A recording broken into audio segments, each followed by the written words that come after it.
Well, good afternoon, everyone, and welcome to a joint committee session between our Planning, Housing, and Economic Development Committee and our Education and Culture Committee. I want to begin by acknowledging that unfortunately Councilmember Navarro will not be able to join us this afternoon, but we are joined by my co-chair, Councilmember Reamer, chair of the Planning, Housing, and Economic Development Committee, and Councilmember Juando, who actually serves on both committees. I'm sure that Councilmember Friedson will be joining us shortly if he's not up. There he is. Good.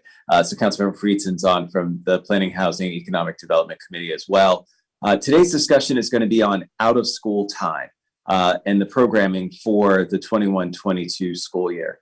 I want to start off and then I'll turn to Councilmember Reamer, my co-chair, for some opening remarks. To my colleagues, if you do have comments or questions, just please text me and let me know.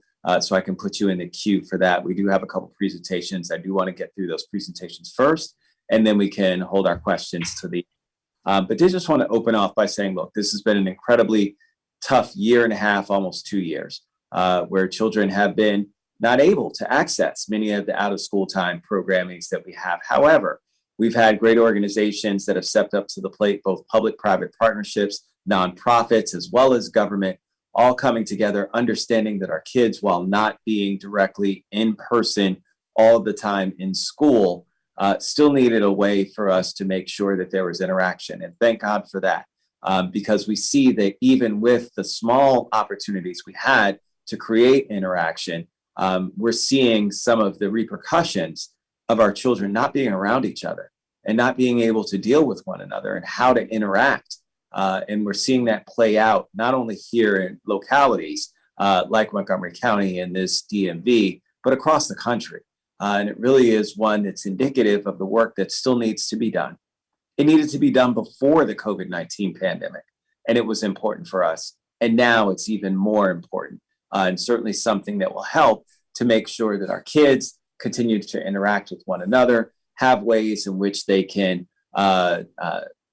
get rid of a lot of that pent up angst and energy, have people that they can be around as mentors that they can talk to and see as inspiration outside of those that may be within their own family. Or sometimes, in some cases, unfortunately, those are the only times they get around people who they can look at and look up to. That's the reality of the society we live in, and we have to be real about that. So we can't just assume that everybody has a positive role model that's right inside their household directly for them. And so these out of school time opportunities are not just an outlet for our young people, but they're also an opportunity to really disrupt that direction and that chain that oftentimes leads to pathways that involve our police, that involve our prisons, that involve gang activity, that involve drugs, that involve not dealing with mental health issues. All of the things we know that are scourges and challenges to every single one of us living up to our fullest potential and achieving our greatest opportunity. That's why this is so important. And so we're joined by a number of folks who I will introduce shortly, but I did want to turn it over to my co-chair, Councilmember Reamer, for some opening remarks before we go into introductions into our presentation. Councilmember Reamer. Thank you, Chair Rice. I'm really glad to be back here with you today and with our committees. This has been an exciting collaboration. We've done a lot working together, and I'm glad to be here to talk about next steps. I remember well the summer surge of out of school time programming that we all rallied behind and added funding for. So I know we're going to get an update about that and find out hopefully about great opportunities to continue to deepen our work. As you said, this is one of those areas that has been a lifeline for many through the pandemic. I know, even speaking for myself, my time, watching my son play baseball was a remembrance that it's going to get better. But for a lot of kids, it's even more urgent than that. This has been something that has helped them. I've heard about from a lot of parents about kids who have really struggled through COVID, and sports is one area, or other programming. We're not just doing sports, of course. We're doing all kinds, where there's, new and creative opportunities. So I'm excited to be here and eager to find out what additional steps we can take. Thank you. Here. Well, thank you. And thank you for reminding as Councilmember Duando says, the millions that are watching at home, about the commitment that the council's had. Thank you, Vivian Yao, for making sure that you highlighted so many of those investments that we have made in out of school time programming before COVID hit. Understanding just how, as you said, Councilmember Reamer, how important this was for us to double down many times and to have that summer of, this surge in programming that was there, making sure that our kids understood just how important they were. Let me turn, as I mentioned, Councilmember Duando's lane. Let me turn it over to him right now. Councilmember Duando. Thank you, Chair Rice. And it truly is my favorite committee because it is a joint committee that I am on with both. I can say that confidently. Really good to be here. And this is an issue that, if I had to boil down one of the issues, we all have motivators why we got into the work that we do. This issue is one that is at the top of my list and has been at the top of my list for my entire career. From my personal life experience, from friends who didn't have access, we called them destination kids and kids that didn't have anywhere to go. I was fortunate when I got out of school, I had somewhere to go. And even if it was just to my mom's job or to a structured sports program or music or go down the list of different things. But many kids don't. For every child that's in a program, there's 3 waiting to get in, and that's the reality. And nearly 8 million children around the country have nothing to do between 3 and 6 p.m., which, to Councilmember Rice's point, is devastating not only for them, but it allows time for them to get involved in things that we don't want them to be involved in. And so these programs are critical. In a county like ours, and this is why this is such an important discussion, we should make sure every child who needs it, who can't afford it, has access to an after-school program. I don't think that's a crazy goal for us here. And we need to have a plan to do it. And that's why I'm really excited about this discussion. This is something we've talked about before. It's particularly important now with the learning loss of COVID and the stress on parents and families and caregivers and children themselves, that we really make continued robust investments. And we've made many, but there's more to do. So really excited about the conversation, appreciate the co-chairs and my colleagues, and looking forward to digging in and making a big impact. Thank you, Mr. Chairman. Thank you, Councilmember Duando. Great points. And, it's one of those that involves that collaboration. And obviously, our recreation department and our parks and planning department play a key role in that. And so let me turn it over to our lead for parks, Councilmember Friedson, for some opening comments.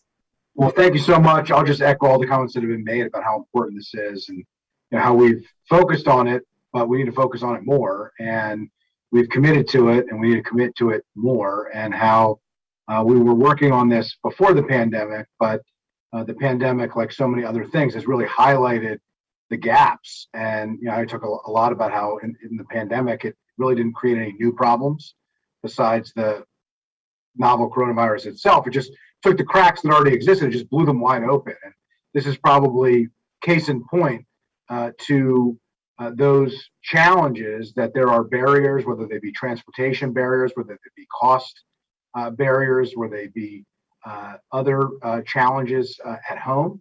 And we need to help to bridge those gaps and help to eliminate those barriers and create more access for more kids. I do think it's an important goal to make sure that every kid has access to quality after school programming. I think about so many of the programs that I did at community centers and at school, sports, extracurricular, social programming, educational programming, and every young person in Montgomery County should have access to those programs. So this is just such an important conversation that we're having. It is about education. It's about mental health.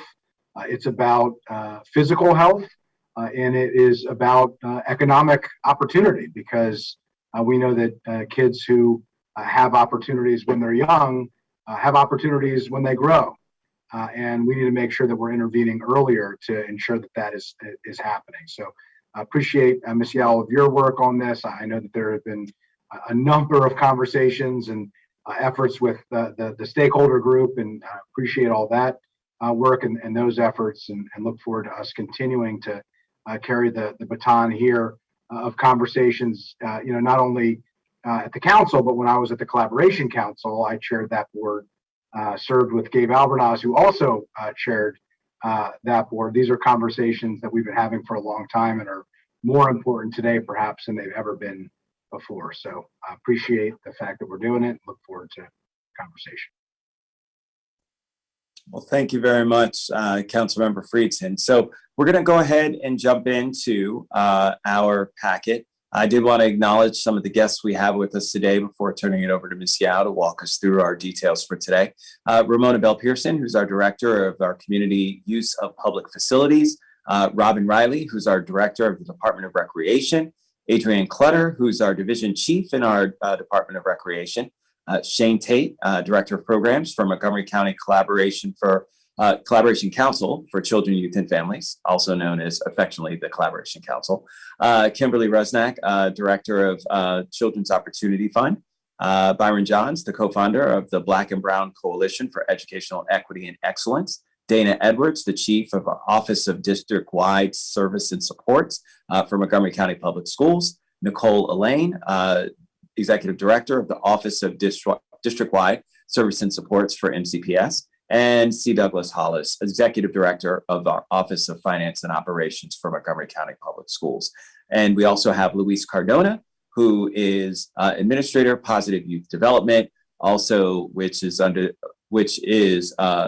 the larger umbrella of our Street Outreach Network and many other positive youth development initiatives within our Health and Human Services here in the county.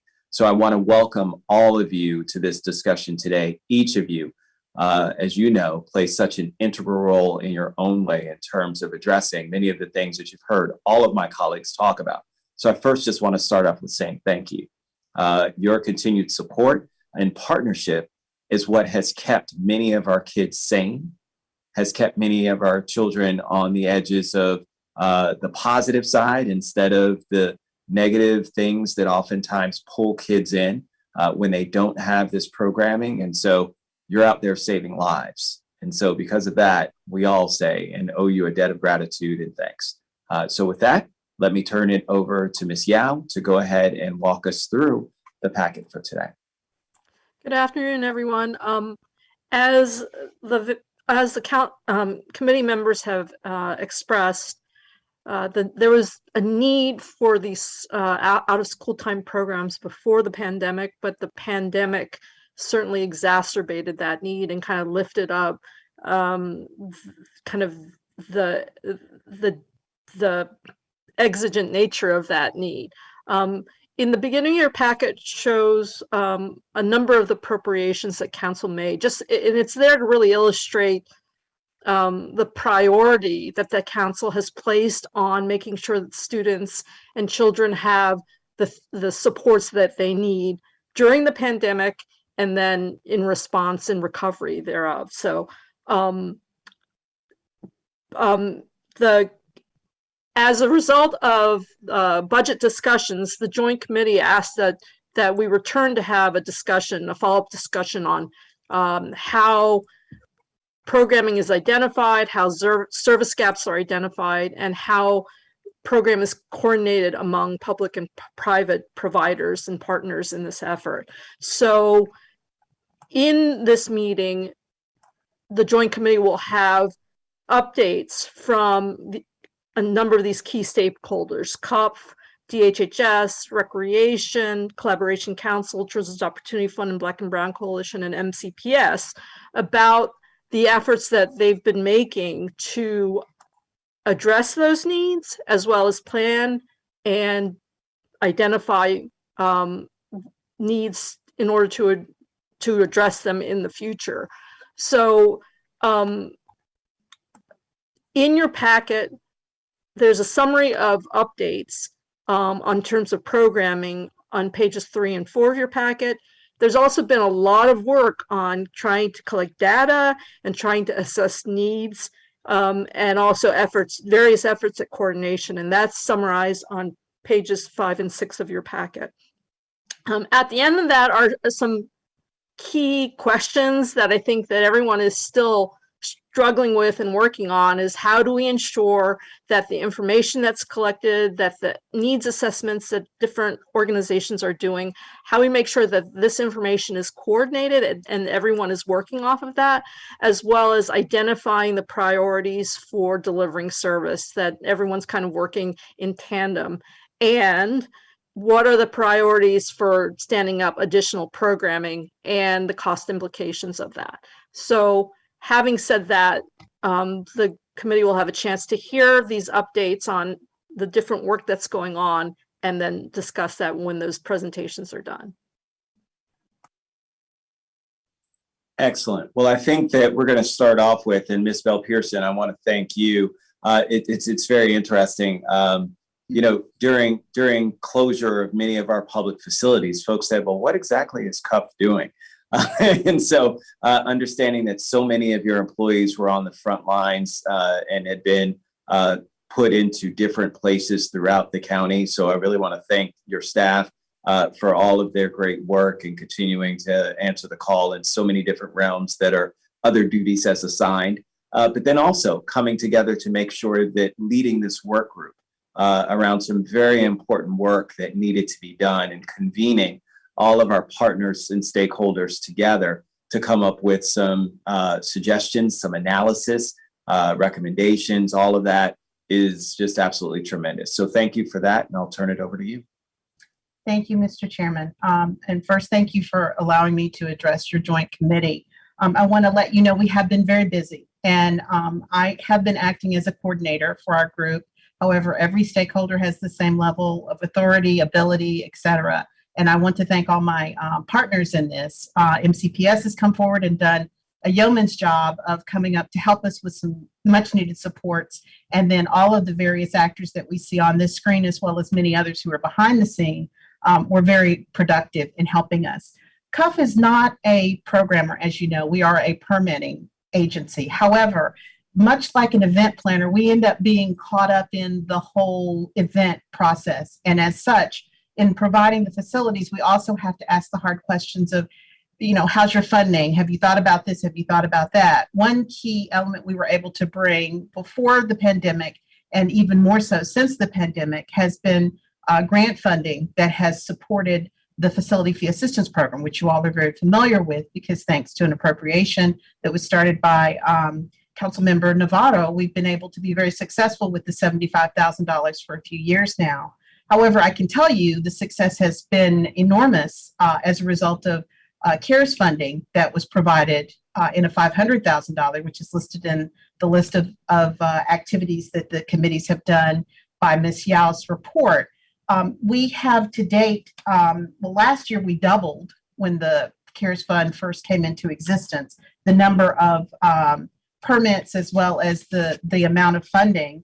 And then this year, which the funding continues through December 31st, we are looking at the end of the first quarter, we have already permitted 618 activities to the tune of $92,233. And we have just a little left of funding that we are anticipating will be gone by December 31st. Large amount of the funding over the last few months from the summer till the end of December is as a result of these coordinated efforts of our group. I wanted to just briefly address the three issues that Ms. Yao put at the end of her report, suggesting questions that the council may be interested in hearing answers to. One question was, how will we, the out of school efforts ensure priority communities have services needed? And I want to tell you, we have already been working toward the goal of addressing that issue by focusing on Title I communities, because when we, as the permitter for childcare facilities, see where the deficits are, also working with HHS to look at their mapping that has been done, the deserts and the deficits exist in Title I areas. And we have 31 Title I schools. We have approximately 20 that have childcare providers, which leaves 11 that don't. Now, obviously, we need to address all of them. However, in terms of looking where we can have the biggest bang and make the most impact, we're looking at the 11 schools that don't have any services. I will tell you the pandemic was devastating to this group as it was to many others. We had 4 schools that no longer have four Title I schools that no longer have childcare being provided because there was not the ability to maintain it. The providers obviously have to make a living. And the barrier, I would say, is the cost, because the communities were not able to afford, so they didn't do the enrollments, and the providers had to pull out. These are things we're looking at and we're coordinating with the school principals, MCCPTA, the communities, the service providers. MCPS and my group have met recently to talk about how we would pilot a restart for the bid process that would hopefully include some opportunities for maybe organizing things to encourage or enlist more providers to be interested and available for Title I areas. That obviously does affect before and after, so it is an out-of-school time issue. What we found during the pandemic for out-of-school time was the providers were the ones that stepped up and partnered with us and partnered with the rec department and collaboration council and various other providers to be there for the kids. And they were there by doing the distance learning, the equity hubs. During the summer, they were doing out of school time, wrapping around summer school. So we had some very productive opportunities there. So that's just one microcosm of how we're trying to focus our efforts so that we would ensure that the priority communities get services. Another issue she raised was how will funding most effectively be used? Well, I think we've demonstrated that with the CARES funding and the ARPA funding, where we have been able to partner with more organizations. One area I have tried to focus on, because we often have a lot of out-of-school time programming for elementary and even sometimes middle school students. However, when we get to the high school, unless you're in an organized sport with the high school or your parents are fortunate enough to be able to put you into some organized private entity, you don't really have that much programming that's focused. These children no longer need the supervision in terms of after school. So often they're left to manage their own time and themselves. I have partnered with the Positive Youth Development Program or Initiative for this express purpose of trying to identify some ways we can use funding to work with that. Recreation has already been partnering with Collaboration Council and some other entities, and they've done some work, but we all need to do programming in order to be able to reach as many as possible. So I wanted to let you know that that is something that we have thought about. I think that the demonstration of how it's efficiently and effectively utilized is the $75,000 we were maxing out before we got the 500K. Now we are at the point of almost maxing out the 500K, which we need to do because we lose it after December 31st. But that will just be the end of the second quarter of our fiscal year. So we still have the spring, and then when we get to the summer, we'll have a whole new fiscal year. So these are things we're starting to think about. I will say we have reserved the $75,000 while we were spending the 500K. So we're hopeful that the spring will give us the opportunity to collaborate again and reach more in using that funding. The final issue, and then I'll yield the floor, that Vivian mentioned was what resources are available or needed for priority expansion of services in current fiscal or next summer. And that's where we realize the CARES funding will be gone. We are heavily relying on our partnership with MCPS because they have committed quite a bit to support out of school time through a pilot program that looks at the non-instructional days. I mentioned that in my memo. I'm sure MCPS will be discussing more on that, but I'll say that's where we're going to be starting to fall back because we won't have the CARE funding and look more for strength in our partnerships. We have done things trying to be creative in CUF to make things more available, such as designating specific hours for youth activities so that no other community user gets a priority for permits in any schools or fields or areas. That would give us the opportunity for the partnerships with the programs that are trying to support youth sports initiatives and positive youth development programs. We'll have priority for those times. As you mentioned in your opening, that 3 to 6, 3 to 7 period of time is a very integral period of time because kids are usually left on their own then and they're out of school and they're still got a lot of energy and they need things to do. So that's why we kind of designated time for permitting. We're looking at how we structure the permits. We're looking to see what discounts we could give. So we're trying to do a coordinated effort along with the providers, service providers, and our different partners like Recreation. I will say we also reached out through partnering with Recreation to the municipalities, because municipalities often are off on their own. They have programs that are similar to ours. They want to reach the same audiences. They are community and neighborhood based often. So they have been very integral in helping us, especially with the Kids Day Out and the programming for the non-instructional days. So all of these things are things we've been doing. I will say that when the CARES Fund money goes away, we're going to be back to the 75,000, which means we're going to be very limited. We've been able to provide field access to groups working with the positive youth development. We've been able to provide facilities for evening basketball that we won't most likely be able to fund. At least we won't be able to do it at no cost with the facilities covered. So these are all things that I would suggest are conversation points for us. And again, I appreciate the opportunity to address the group, and I'm happy to stay and answer any questions. Well, thank you very much, Ms. Bell Pearson. So what I'm going to do is I'm going to open up some questions for you based on the discussion points we've had so far, then go to Recreation, then we'll go to Collaboration Council and keep going down the list. But let me start off with Councilmember Jawando. But before he asks his questions, I want to make sure that there's a caveat, and Chair Reamer and I have already had this discussion before. And I know I don't even need to ask Councilmember Jawando or Councilmember Friedson or even Councilmember Navarro, who isn't even on this call, but I know that where they stand on this issue. We don't want to go backwards when it comes to services that we're providing for our kids, especially in a time in which they need it most. And so one of the things that we have asked, Joint Committee has asked others, is to be robust and bold in terms of the proposals they provide us in terms of what it is that they want to see happen and how much it's going to cost. We did that when it came to the innovative approach, Councilmember Reamer, with universities at Shady Grove and Montgomery College in terms of what they are doing to support students, understanding that we've got to get people back to work. And if that means retooling themselves at higher institutions of higher education so that they can go in different pathways, so be it. We need to be supportive of that. Same thing applies here. These are kids that are, we know, our next generation of leaders.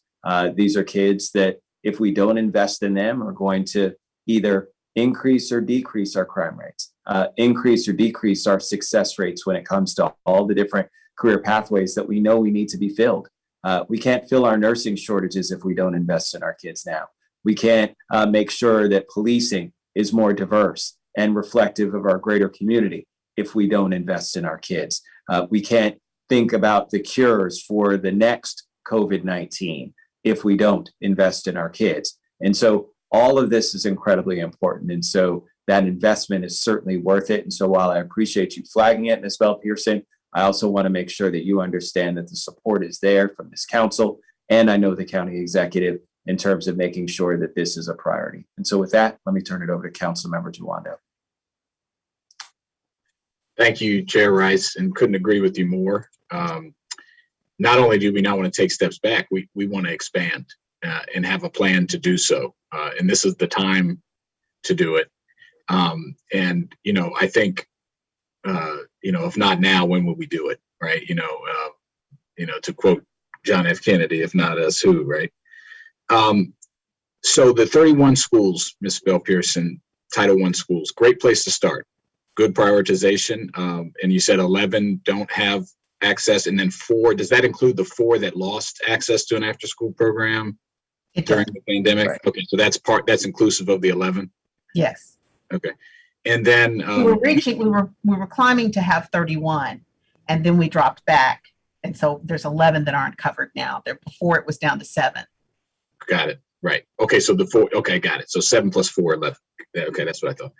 And we had a session, it must have been pre-pandemic, Ms. Yao, where we looked at the OLO report about after-school program access, right? That was various. Yeah. And I said this then, I'll say it again now.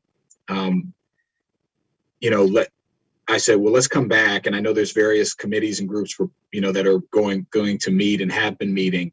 but let's have a, whether it's a 2 or 3 or 4 year plan for how we are going to cover in priority order, get these after school programs and out of time programs to schools and funded, and everything, the space, everything that's needed, all the moving pieces.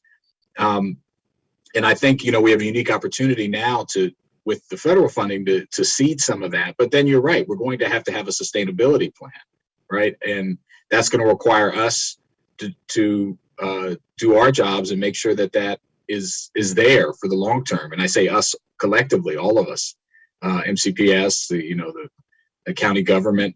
And so I guess anyone could chime in, but since you brought it up, and what I would think would be the start of that plan is covering those Title I schools.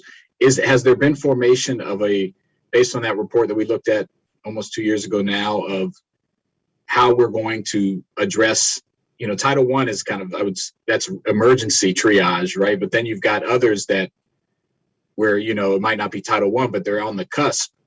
And there's many kids that need this that would be next. So where are we at in that type of development? And if we're not there, okay, but we need to get there so that we can have a sense of what we need to do over the next several years. Well, I would say that we're relying on MCPS, and we have been partnering with them, and they have been working very diligently, especially since the pandemic, to address some of those issues, because that's been a major topic for us.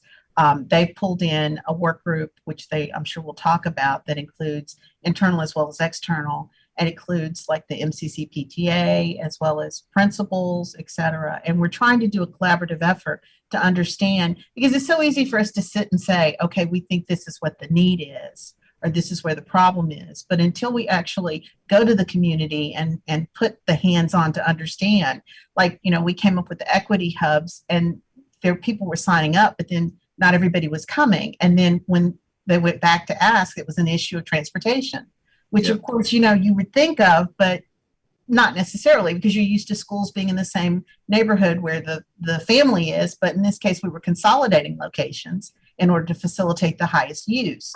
So it wasn't close to the neighborhood. So I will say this is still very much an ongoing process. We learned a lot from that OLO report. And I know there's another one that's in the process that's talking to CUF, and it's looking at our childcare issues. So that's a constant thing that's being reviewed to try to better understand.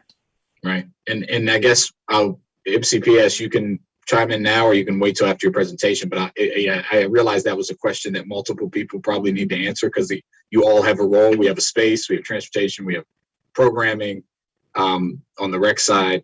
So I guess if you want to respond now, you can. If anyone from MCPS, Ms. Edwards, I saw you unmuted.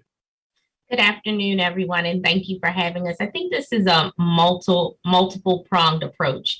I think the first component is we have been working very closely with Byron and Kimberly on looking at a few of those aftercare programs in a couple of our schools to really be able to offer opportunities for our students with the Kid Museum to really offer programming for students at two of our locations, Rolling Terrace, as well as Strathmore. And so we see that as a definite opportunity. The second build out that you will hear later, and I'll start to talk about it now, is everyone on this call, it's all of our responsibilities to really reimagine the scope of out of school time programming. What it was before, what students were interested in before, and the needs of our families prior to the pandemic have changed. And so we want to make sure that we're definitely meeting those needs. And we are doing that and really pulling together about 46 members within our internal community, partners throughout Montgomery County, to really be able to bridge out and determine what that will look like for the coming school year. We've got to start now in order to really be strategic about it, to make sure we're hitting the right communities. But one critical point that Ms. Bell Pearson brought up was we have to take an opportunity to really do some student focus groups as well as community focus groups to understand what the need is and to be able to match it. So we're in process. We're in the infancy stages, I would say, but we've had some great conversation and some great kind of wonderings that have come forward to really plan out for the coming year. Okay. I appreciate that. I think I'll be curious to see your presentation. Obviously, we all feel a great urgency on this, and you know, I'll tell you that whether we need, even if you need help, for example, with that, like getting the information about how the need is, we have to accelerate this, this process so that we capture, I know you all know this, but the learning loss issues, the equity issues, we have a window of time, so it's not something we can study for a year or two. We got to, and I'm not saying we're doing that, but I really want to impress upon you, as you've heard, I think from Chair Rice and others, we're ready to go. And we need to hear from you. And I almost think we're at the point of, I'd rather be over inclusive at this point and then measure back if we had, trim things back if we had to, as we find out more information, because we know that there's significant need. So I'll pause there, and because I want everyone else to do their presentations, but I just really wanted to emphasize that point. Thank you. And Councilmember Dwando, one of the things that is fortunate for us is we already have EBB work to where we've done an analysis as to where our needs are. And so we can simply follow that. We don't necessarily always need to reinvent the wheel and figure out, we already know where the need is, and we know where those heat maps are based on that and what we've scheduled in terms of how we're going to expand those types of programs throughout. We could use that same methodology when it comes to this approach as well. It's the same kids and the same need, right? It was just pre-COVID, but it's the same risk factors that are there. So that certainly is there before us. I violated what I said I was going to do because I wanted everybody, because a lot of these things are connected together by waiting, but I did want to make sure that you had an opportunity. No, it's all right. It's all right. It's my fault. I'm the chair. So it falls on me. But let me turn to my co-chair, Councilmember Reamer, and then we'll jump back into turning this over to Ms. Riley to get us back on track in terms of the other presentations. And then we can kind of lump it all together in terms of that discussion, because none of these things go without the other. They're all connected. So Chair Reamer. Thank you. I'll be super brief then. I see a clear opportunity with EBB. So let's find out what we can do with EBB. I'm thrilled to hear about MCPS's work with KID, and I hope we're going to hear about opportunities to expand that work. And then, what are some of the other areas? I believe, Ms. Pearson, I don't think you've been administering the sports fund, but you've said very clearly that the funding that you do have is running out and it expires at the end of the calendar year. So I think we need to move quickly and make sure that you can plan for that gap. And then, very broadly, what we need is universal, affordable after-school programs in the county, wherever you live. Even if you go to a high-income school, but you are not high income, you still need opportunities to have programming. So that's kind of the vision goal, and I really concur with Councilmember Dwando's comment on there. I think there's a commitment that we should make at the council for a multi-year strategy to get there. And we've been talking about that in some ways for many years, and we've been expanding through the budget process each year in different incremental ways that have been meaningful and significant. And of course, that's the only way ultimately to really get there, is one step at a time. But I do think that's where we need to go, so that every child and every family has a safe, productive place after school and the summer and on weekends, things like that. So thank you, Chair Rice. We'll keep going. Well, thank you very much, Ms. Co-Chair. And so I'm going to turn it over to Robin Riley, our Director of our Department of Recreation. Hi, everybody. Thanks for having us today. I'm going to keep it short, and I'll pass the buck over to Adrienne, who will really run us through her PowerPoint, and Miranda. They did a great job preparing it. I would just add two things really quickly, maybe three things really quickly. Big shout out to Ramona. Ramona has really brought the United Nations of out of school time together, really helping us navigate and collaborate in much more meaningful way than we've done in the past. And I just want to give her props for doing a really amazing job in doing that, and keep going with it, Ramona. It's really great for us to collectively work together. It serves everybody well. The other thing that I would add is, I think if obviously in the recreation magical world, we'd have EBB elementary at every Title I school. Some of the ones what we have gaps on that Ramona talked about, we actually do have EBB elementary at 3 of the 4. Now, we also know that that doesn't fill all of out of school time needs. We take 150 kids. There's still, 300 or 400 kids in those schools, and sometimes more, that have a gap and have a space that they need. The other thing that I'll add really quickly is the Play Montgomery money, the sports initiative. And Adrian will probably talk about it more. Our team did an amazing job collaborating across the department, everywhere from our aquatics team to our facilities team to youth development, to really collaborate and bring unique things. We had free swim lessons in the Long Branch community. We had Learn to Bike, we had rock climbing. Just amazing things. So I just want to give our shout out to them for being creative, and we're going to keep up that work for the rest of the year. And now I'll turn it over to Adrian.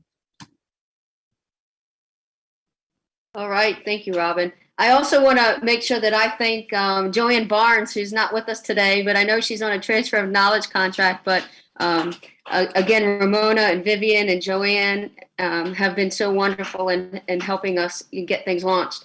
And so I'll start off by talking a little bit about summer.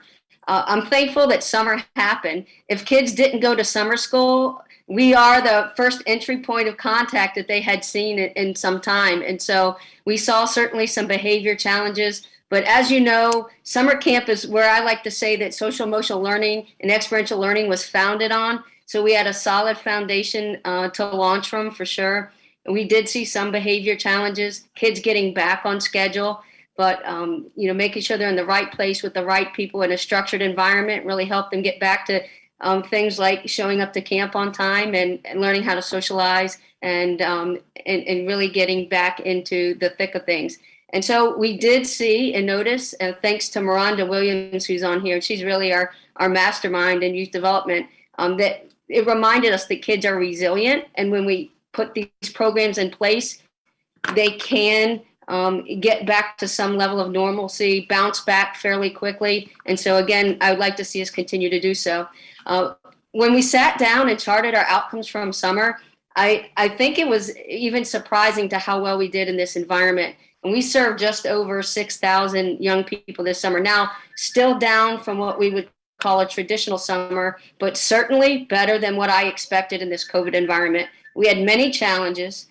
Summer was really unique. Well, one, space was a challenge. We were limited by COVID restrictions and group sizes. Our friends at Montgomery Parks stepped up, and we offered, where we couldn't go into schools because there wasn't a level of readiness, we offered summer programs in 28 park sites. And so some of those locations, you may know your local park activity building, very small, but where we could stick a camp, we stuck a camp, and we did it. And I also need to give credit to even our Department of General Services. Gus, I can never get Gus's last name right, but he's the deputy division chief over there, and made sure that we had the cleaning protocols that would take place in those park activity buildings when parks did not have that staffing available. Now, some of the restricting factors to summer, of course, space. Staffing was a challenge.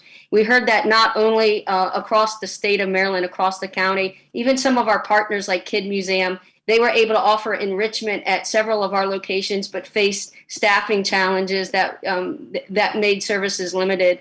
We were able to offer enrichment from Kids Museum and Future Makers, which is two of our really phenomenal STEM resources that we were able to provide with young people. We offered a number of fun food fitness locations, and we converted those to camps thanks to the support of council, where traditionally those would be a 2-hour program that would offer physical activity combined with healthy eating and nutrition. We converted those to half-day camps that would wrap around summer school.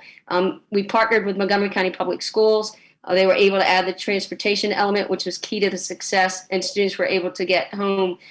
We had nearly 900 enrollments in those locations. And so complete success, and did so really with very short, quick turnaround. I know we came to the council supported us, and we quickly engineered this plan, and it was successful. So I think that we should start looking now for what next summer will look like, suspecting that summer school will be across the board, and I'm sure that MCPS can speak to that. But very thankful to all of the staff in the recreation department who relaunching was not an easy thing to do, but we did it. And moving on, I think it's also important to note too that the support for our TeamWorks program, our Youth Workforce Development Initiative. Now we got a lot of traction when we had the hybrid called COVID Core. We quickly transformed back to TeamWorks, but we couldn't do it. We employ a lot of our young people to help provide affordable staff supports, and we coach and mentor them, provide orientations for them. And so we employed over 90 young people, provided them an opportunity to earn a check and support many of their families who weren't working. And so that led to not only the success of our programs, and they helped fill the gap where we had staffing shortages, but also just a really great opportunity for high school students when they needed to connect this summer as well. So moving into the out of school time. So here we are in the school year. We are at various states of readiness, and I think that's really important to mention. And so in this environment that's ever so changing, as we know recently with the mask mandate lifted, and we're still wondering how some of our sports are going to play out for this winter. But we were able to get just about all of our Excel Beyond the Bell programs, our Rec Extra programs, and our Rec Zone programs relaunched. Now, it's important to note that everybody's at a different state of readiness. Parents are. We're seeing some programs fill fast. We're seeing still some reservations amongst parents, but we suspect when vaccines become more widespread for the younger age groups that will pick up. We're also seeing different levels of readiness in each of the different school communities. We know some communities hit harder by COVID than others. So principals, whether it's wanting to limit the numbers, whether they were wanting a delayed start for an Excel Beyond the Bell or a Rec Extra program, or just really navigating that uncertainty. But we really work closely with our schools, closely with COF, and we've been able to bring back so many programs that we're proud of. We've also been working with Health and Human Services during this time in ways to address our unaccompanied minors. And I know Luis will be able to speak to that. One of our unique programs that, we're certainly proud of is our Soccer for Change program, because it's a way to connect with unaccompanied minors, and it's the hook. It's the hook that we've seen help kids be engaged and want to attend school more just in order to come to this program. So we add some levels of expectations around attending school and attendance for the program, as well as engagement to the community. So it's not just coming to play with us and keeping young people in the right place at the right time with the right people doing the right things, but it's making that tie back to the school community. So we've expanded our Soccer for Change program, and I'll let Miranda talk a little bit about that because I think it's worth highlighting, and she could talk about how we expanded to the middle school component. We've also been working on our Play Montgomery Youth Sports Initiative. We've offered over 108 activities serving just right around 1,200 young people. And again, getting young people back out engaged has been a little bit of a challenge, but I'm certainly impressed with the way that the Recreation Department has been able to connect. One of the things that we did to overcome barriers was offer local play. So you'll see a list in your slide deck of many local parks and fields that are walkable, that are right in the neighborhoods, in the backyards. We've connected with many providers. We certainly couldn't do it without them. We've engaged over 27 local service providers, 18 of those providers which we've offered contracts to. So I think that's an important thing to note too. With the Recreation Department restoring programs, we've been so critical also to the service providers that rely on us as that connector to young people. And also without our providers, we couldn't do it alone. And so I just like to say thank you to many of those providers who are listening here, because we rely on their great services, opportunities, and programs to connect with young people in our programs such as Excel Beyond the Bell, Rec Extra, and Rec Zone. A unique piece about our Play Montgomery Youth Sports Initiative was offering opportunities that young people normally wouldn't get to try. For example, we have a slide here titled Play Safe, where we offered 144 youth participants ages 6 to 12 the opportunity to learn swimming.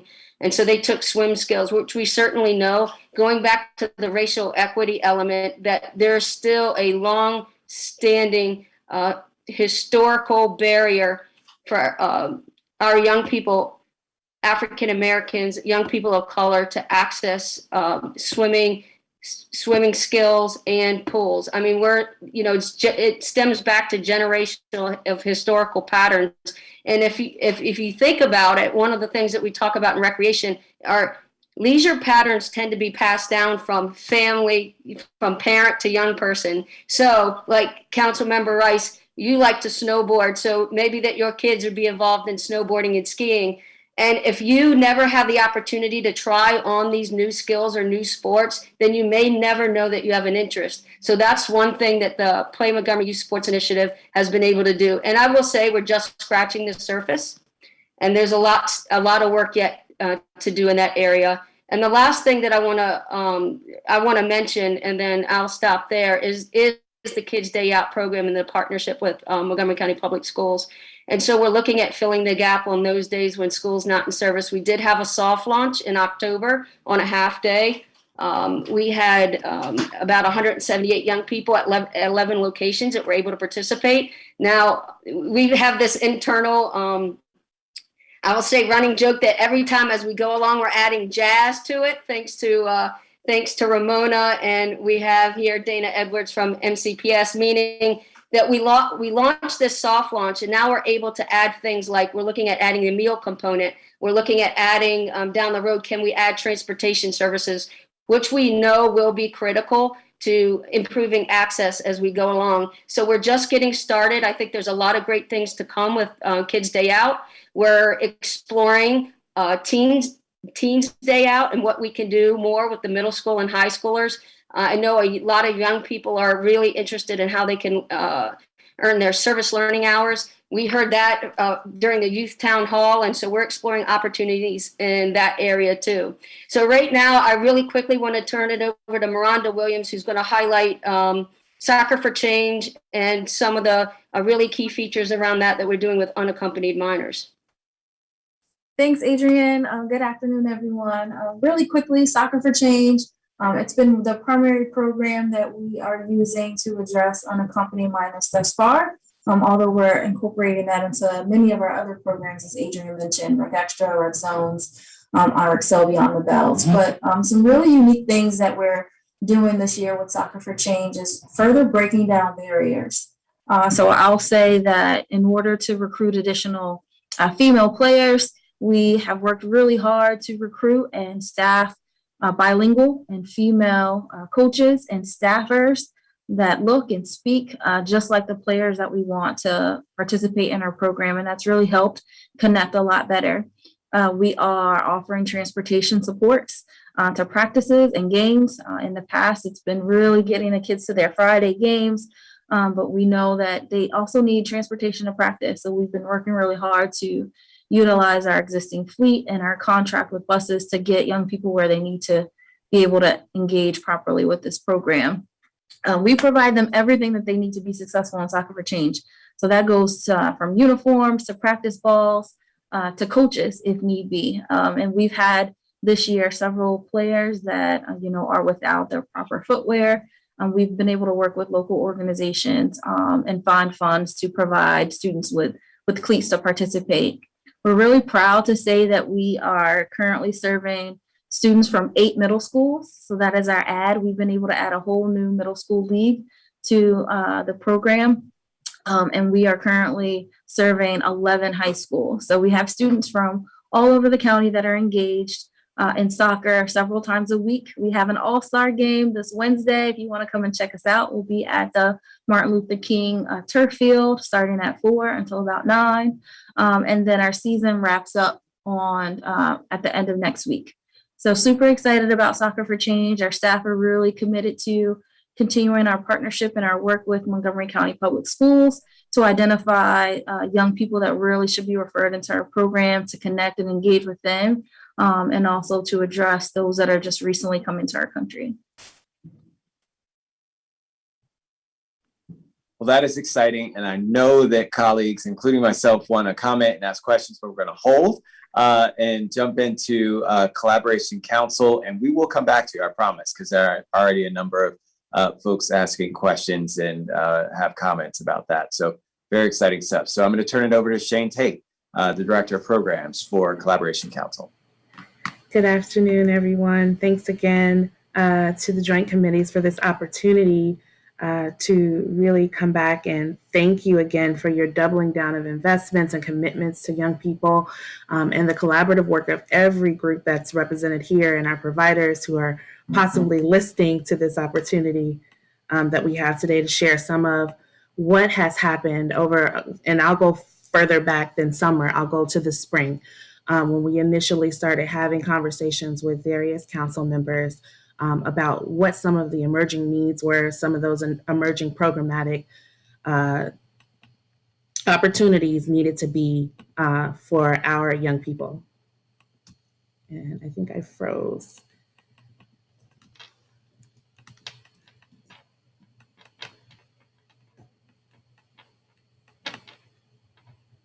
Oh, I froze. Uh-oh.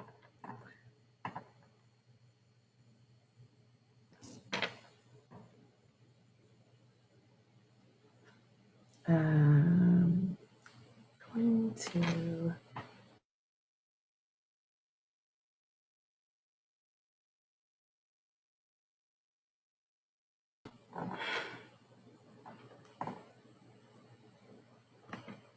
Did I freeze? You did for a second. You paused for a minute. You had like a My matrix. technology Came back, has been though. working overtime with me. So it's through with us. There you go. We got it this time. That's all right. Second time's the charm. Yeah. So I just wanted to call attention to one of the programming initiatives that we were supported by council to lift up. And it really was about that opportunity to reconnect young people to some of the programs that had to go offline when MCPS had to go virtual during the pandemic, and even some of our recreation departments. And that program was called the Montgomery County Community Youth Support and Engagement Initiative. And that work was to bring those resources, bring those program providers back in relationship, but in the communities, more accessible to where young people were, to minimize some of that disengagement. So again, the various council members that stood behind an initiative to locate community partners, providers, to leverage partnerships, to find non-traditional partners to give space to this work really speaks to some of the priorities that the county placed on this work. So during that effort, during the spring, we initially received about 20 proposals from organizations, and a lot of organizations really struggled to find space partnerships during that time and or staffing to stand up appropriate programmatic responses during that time, but we're very much interested in supporting communities and providing their programs in community spaces. But we were able to grant and contract over $211,000 to 11 organizations to bring wellness programs, STEM programs, mentoring programs, academic support programs even, in partnership with our communities. We also located programming in MCPS facilities as well, and we were able to kind of get some of those providers and those programs back online. Our original target was about 288 young people with the funding levels that we had appropriated by council, and we were able to definitely engage more than that. And I want to speak to the word of engagement. We looked at more than attendance at a program. The Moco Size model was to create a point of engagement for young people and their families that we could use to layer additional supports to find out what those emerging themes and needs during the pandemic were, so that we could push those into where our families were. And at that time, they were at their homes, they were in their communities. So we were able to work with providers that committed to that as well. To, if they were a mentoring program, how could they look at the young people that they were able to engage during that time and add additional supports that young people may be exhibiting needs around, be it a counseling program or a food resource, whereas those young people may not have been seen by anyone in person during that time. This was an opportunity. So we had about 8 of these spring providers continue once we were appropriated additional investments and funding from council in summer efforts. Those programs found robust partnerships with unconventional partners like HOAs, even working with some of our faith-based community partners to pop up programs closer to where the families and communities could access them and minimize accessibility issues or like needs for transportation.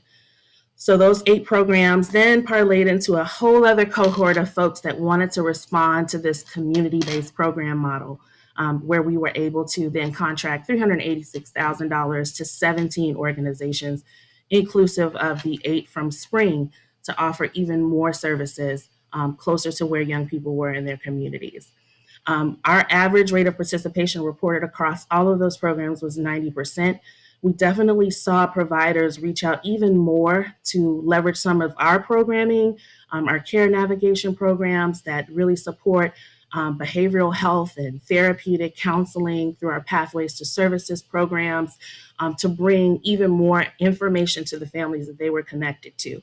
Our goal for the summer engagement was 500 young people. However, we were able to leverage relationships that providers had with communities that were serving larger numbers and really exceed that target of touching base with families and young people.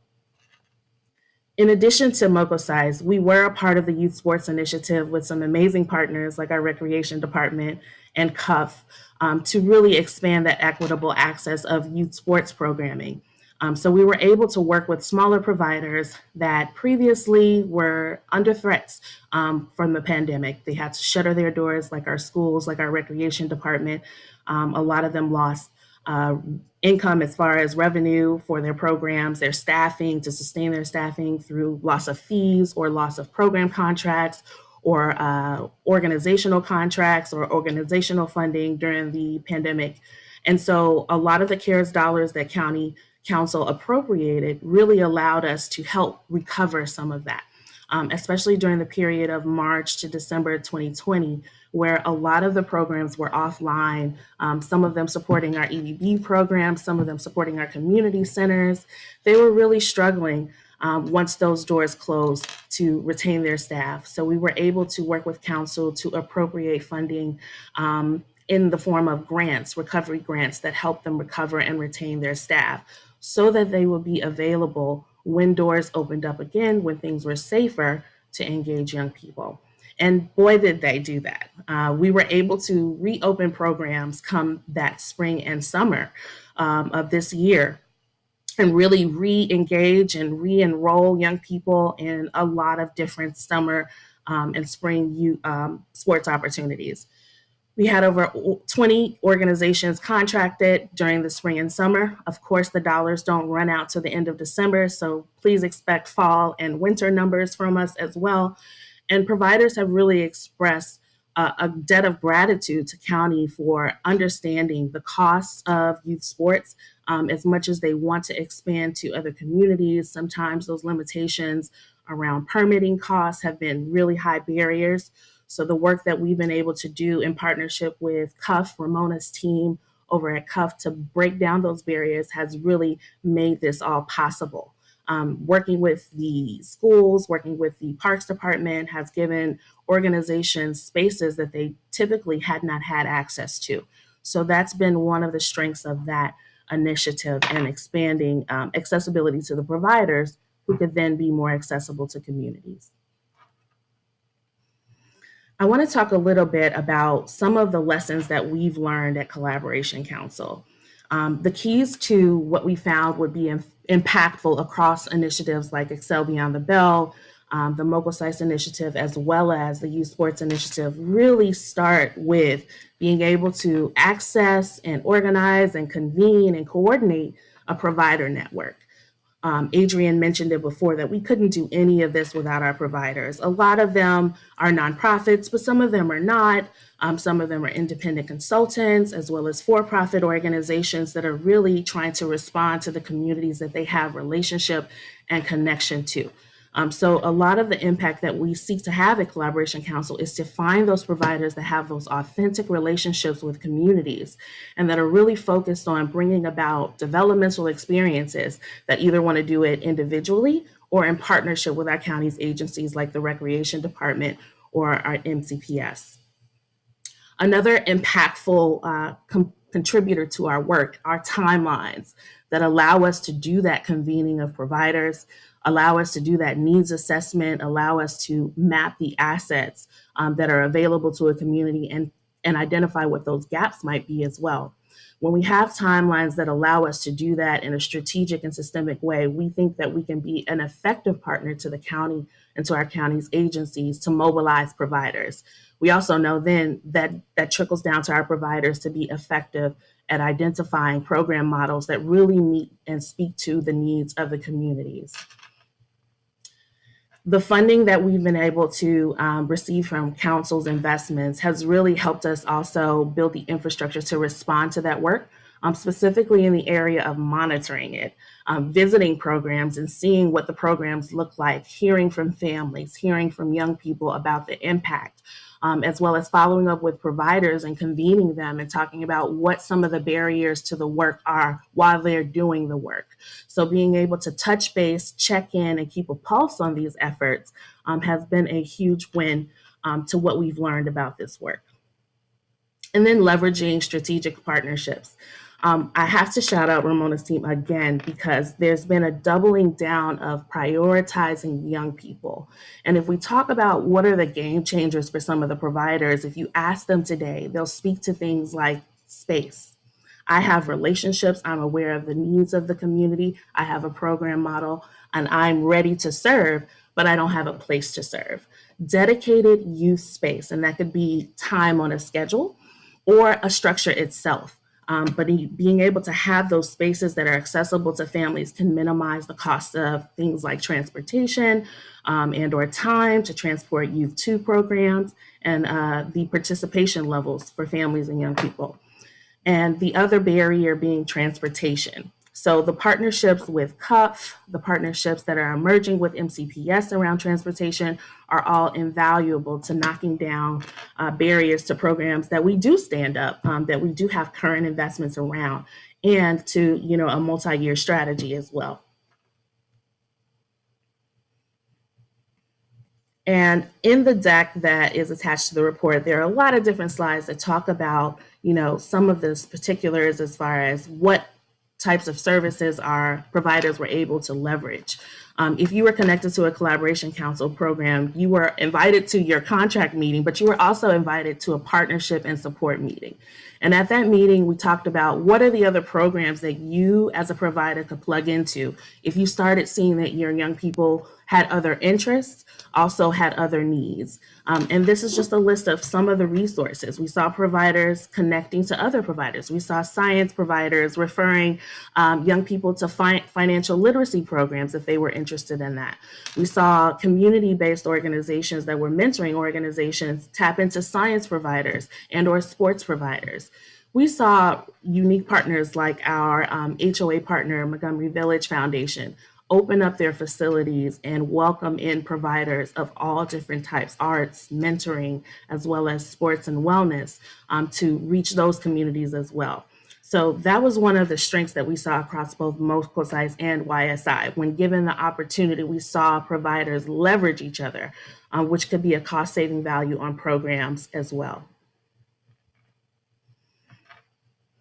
When looking at some of the lessons learned, we looked at some of the weaknesses for providers within their sustainable funding or their structure or their ability to respond in a short amount of time to a call from the county about emerging needs.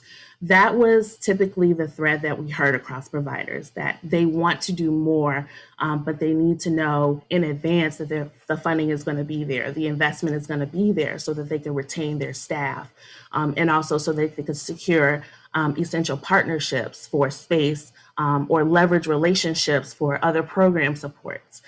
So with more sustainable timelines, more advanced notice, providers could do more. The same exists for Collaboration Council. The funding structures that we have currently are very limiting. They do not allow us to engage providers in kind of a multi-year strategy for needs that we know are growing. We do know that there's mounting support from the county executive's office, as well as Director Kroll's office at HHS, and a number of council members for collaboration councils funding to be shifted to an NDA structure that allow us to be more responsive and proactive versus reactive as the seasons progress. That work allows us to do community needs assessment more consistently than our existing triennial community needs assessment. And it also allows us to engage providers long-term in growing their models and growing their reach as well. I spoke to some of the threats that we have in the county that we've identified around space and transportation. A part of the efforts that we've seen that have worked really well is when we've had dedicated space that could be programmed for multiple providers. We talk about co-op models where, in a given 8-hour period, if there's a before program that can utilize the space plus an after-school program that can utilize the space, we could leverage supports like that. So those have been some of the ideas that have come out of, witnessing some of the weaknesses and or threats to some of the work that we've been doing. What Collaboration Council is committed to doing. As far as the question about a multi-year strategy, we really are focused on the impact. And the impact in partnership with communities is kind of where we found our success during this period. We've been participating in a number of the stakeholder groups like our Thriving German Towns, like our Long Branch Collective Active Action for Youth, as well as our municipalities that are convening providers around their local needs. And in participation with those groups, we're able to bring back to the stakeholder group that is led currently by CUF, what those emerging needs are more regularly. And then the work of HHS collectively with all of the agencies and ourselves, being able to talk about where the gaps in services are and how we make strategic investments based on that information. So we're committed to continuing to do that. We're committed to advocating for low barrier funding pathways. We're also committed to working with new partners, like our subcommittee of the NCC PTA program subcommittee, around talking to local PTAs. And if there isn't a local PTA, making sure that we're listening to families at schools to understand what the legitimate, the expressed needs are versus our assumptions of what those needs might be, so that we can make sure that we're teeing up the right resources and right programs for families.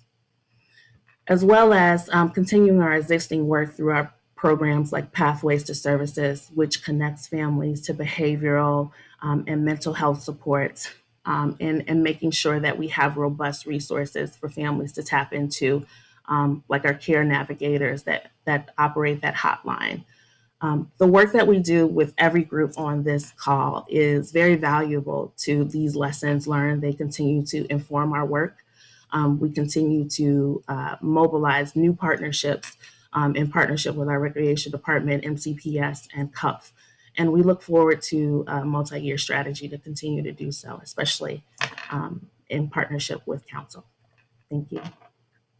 Well, thank you very much, Ms. Tate. And, it must be a great compliment from Ms. Bell Pearson to hear the Collaboration Council highlight the great collaboration that happened with the result of your work. So, Ms. Bell Pearson, that certainly is a testament to doing some great things and bringing everyone together. And we certainly appreciate all of the recommendations, which again highlight the need for us to continue to make sure that we're pushing our efforts together, really linking all of these programs because we know that they're serving the same children and have the same focus, which is making sure that we can answer that call that we talked about at the very beginning in our opening salvos. So thank you very much for that. And we'll get back to you as well. There are a couple things on there that I saw, especially with some of the SWOT analysis that I had read beforehand, that I had highlighted some questions about things that we can work on.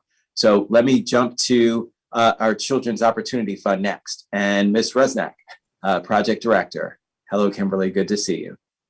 Good afternoon, everyone. Thanks for inviting me to join and be part of this conversation. The Children's Opportunity Fund, as many of you might know, we're a member of the National Campaign for Grade Level Reading. Therefore, our focus is really on building a strong foundation for children from birth to third grade. And one of our pillars in that work is really looking at quality out of school time and understanding that after school programs really continue to be a source of support for children and families as they adapt to the challenges and circumstances as it relates to COVID, as we've all talked about so far today. After school programs can really be a place where kids learn life skills, participate in recreation, get homework help, get snack and healthy meals, but also have an adult mentor in their life, build social emotional skills, and can really participate in academic enrichment and supports. One of the topics that has already been discussed today is really, the importance of lifting up parent and community voice. And so the Children's Opportunity Fund received funding from the city of Rockville to do focus groups and surveys with parents in the Rockville area around all of these topics that we're discussing right now. So I wanted to share some of those preliminary data points that we have that I think will influence this conversation. So we're doing focus groups and surveys, like I said, really focusing on Rockville, but the city of Rockville, but also unincorporated Rockville. So most of our responses thus far have actually been from Wheaton Woods, which is in unincorporated Rockville, but a Title I school, where the school staff and PTA have been very responsive and helpful to us in doing the focus groups and surveys. Most parents have self-reported having a household income of less than $50,000 annually and identify racially or ethnically as non-white. From the focus groups and survey responses, most parents indicated their awareness of out-of-school time programs comes from school staff, with learning about opportunities from neighbors and word of mouth as the secondary kind of option. Most parents have stated that lack of information is the major factor that prevents them from enrolling in after-school programs, in addition to affordability and transportation, which we've already discussed. And all of the focus group participants have really emphasized the desire for more after-school options for academic and social development supports, and have also emphasized the need for transportation, which I think aligns with everything we're hearing today in terms of the work that we really want to focus on and do. And I couldn't agree more, Councilmember Reamer, in terms of thinking about universal childcare, right? We need to get to that point where we're thinking about those options for infants, for toddlers, for pre-K, and for school age and beyond as kids continue to age.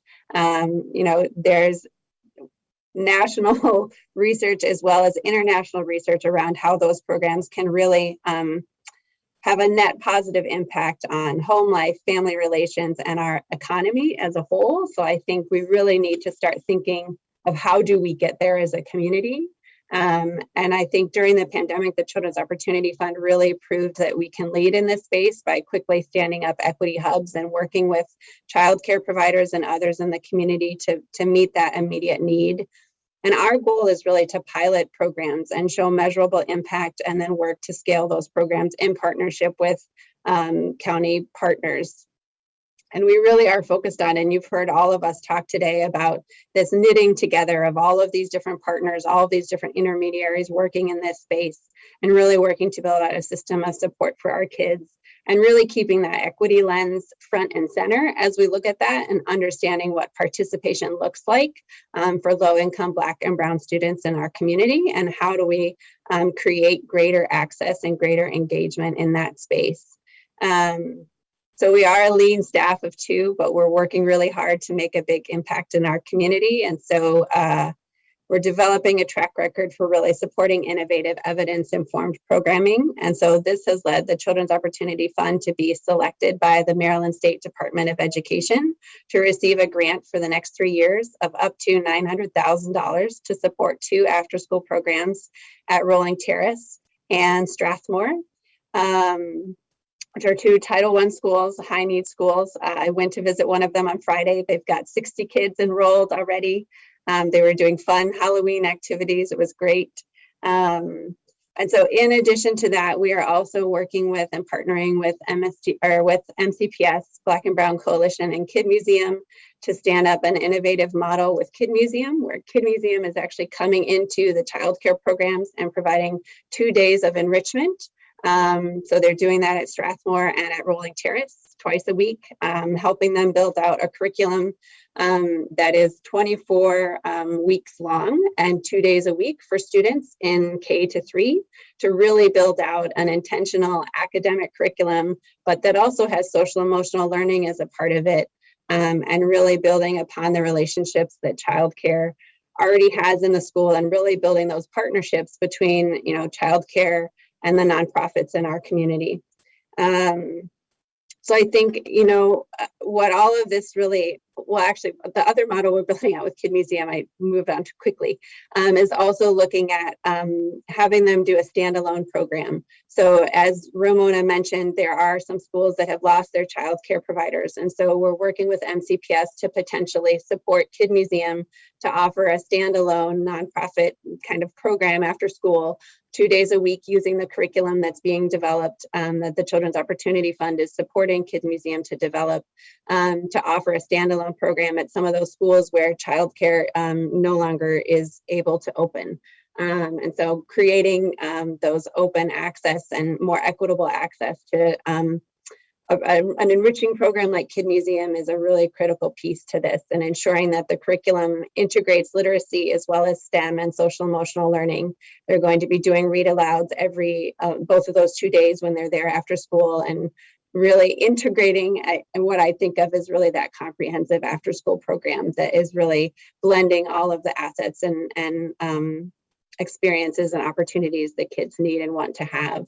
But I think really moving forward, we continue to focus on equity and really looking at participation rates. We are interested in doing a research project this winter that will look at what after school time programs look like in all of our different Title I schools, because it's interesting talking to different principals and teachers. Even though they might have childcare, they might only have 10 or 15 kids enrolled in that childcare. So how do we, what we learned from Equity Hubs is that, families really struggle to apply for the county or state subsidies. And so how are we creating more equitable access for families who need it? Could we have contracts or grants for those childcare providers that are in Title I schools so that we can increase their enrollment? And also work with those childcare providers to do additional training and enrichment and supports to get them to become a comprehensive after-school program, which is really what the community needs. So we're hoping to do that research and really look at participation and engagement, really needing to continue to integrate parent and student voice. Like I said, we've started doing that in the Rockville area, but we'd like to expand that and do that throughout the county. We really need to continue to convene. I really want to, as everyone has said, a shout out to everyone on this call, as we've met multiple times over the last few months to try to convene providers, but also ourselves as all the different kind of intermediaries and partners in this space to really figure out how we work together. And I think where, the Children's Opportunity Fund really has found our sweet spot is in being this public-private, entity. And we really being able to raise private philanthropic dollars to innovate, to incubate, to test out, to do some evaluation and research around what are the programs that work. And then, using that expertise to then, turn to our government partners to help us figure out how to scale and grow those programs. So that's about it for us today. Thank you guys for the time to share what we're up to. Well, thank you very much. And very exciting to see not only what you have been doing in partnership with Black and Brown Coalition, but what also you're looking to do in terms of expansion, because that really is going to be the question at hand for us, is how do we move forward from here with ensuring that those kinds of opportunities are doubled down on in the future. So, and really thank you to bringing in that private sector collaboration when it comes to support and funding. That is incredibly important to help public sector dollars go farther. So thank you very much for your great work. Speaking of the Black and Brown Coalition, I've got next Byron Johns. So Mr. Johns, the floor is yours, sir. Good afternoon, all of you council members and other guests. I'm going to just want to echo, it's been absolutely astounding the support the council has provided through the work that we were able to jointly stand up last year when the pandemic was raging with the equity hubs. I think the work that Kimberly Rusnak just went through is kind of how we are seeing our evolution into the recovery efforts and extending learning opportunities, working with MCPS and others. We're very excited that the work with this pilot we've got going on with Kids Museum. If any of you have ever not seen it, you must take an opportunity to just pop in sometime. It's quite exciting. I even got, I'm an engineer by background, so I kind of perked up and really got juiced about seeing this kind of opportunity. So we will, we want to get this off the ground. It's kind of, as you can imagine, all these things take longer than they take.